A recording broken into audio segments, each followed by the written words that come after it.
Bagi para pencinta otomotif Indonesia, tentu sudah tidak asing lagi dengan sosok Daihatsu TAFT. Mobil SUV besutan pabrikan Daihatsu ini pertama kali masuk ke Indonesia pada tahun 1976 dengan menghadirkan Daihatsu TAFT F10 atau yang lebih dikenal dengan sebutan TAFT Kancil sebagai TAFT generasi pertama.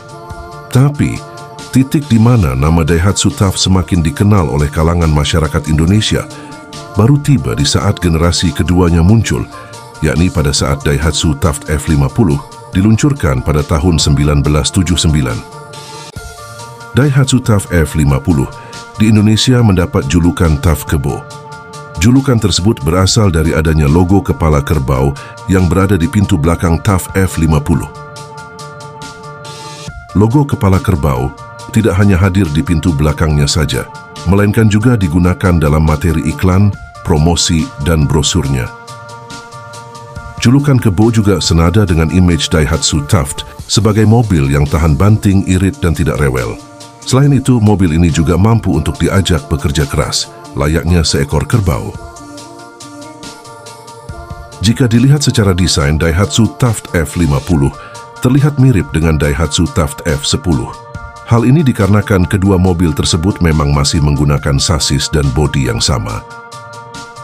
Namun di balik kap mesin kedua mobil tersebut sudah berbeda, karena TAFT F50 sudah menggunakan mesin diesel 4 silinder yang berkapasitas 2,5 liter yang dipadukan dengan transmisi manual 4 percepatan.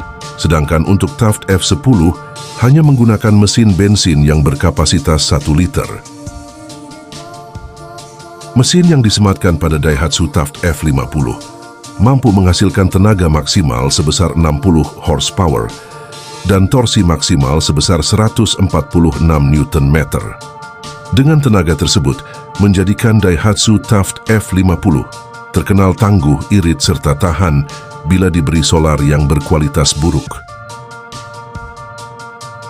Daihatsu TAFT F50 juga dibekali dengan sistem penggerak 4 roda, sehingga memungkinkan untuk melibas berbagai macam medan, bahkan medan berlumpur sekalipun.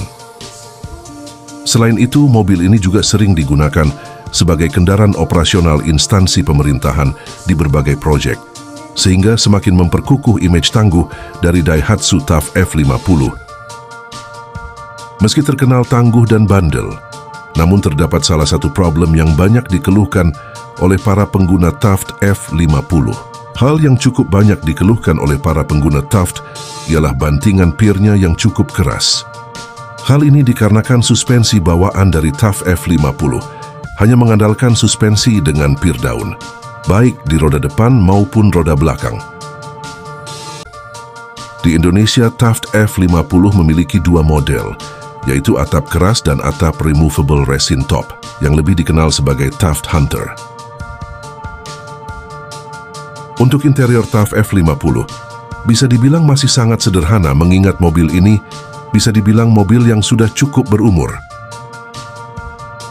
Meski sudah berumur, namun mobil ini masih tetap bisa diandalkan, terutama bagi para pecinta off-road. Setelah beredar beberapa tahun di Indonesia, akhirnya pada tahun 1984, TAFT F50 berhenti produksi. Dan kemudian pada tahun 1985, digantikan oleh generasi penerusnya yakni Daihatsu TAFT F70, yang bisa dibilang merupakan TAFT generasi terbaik.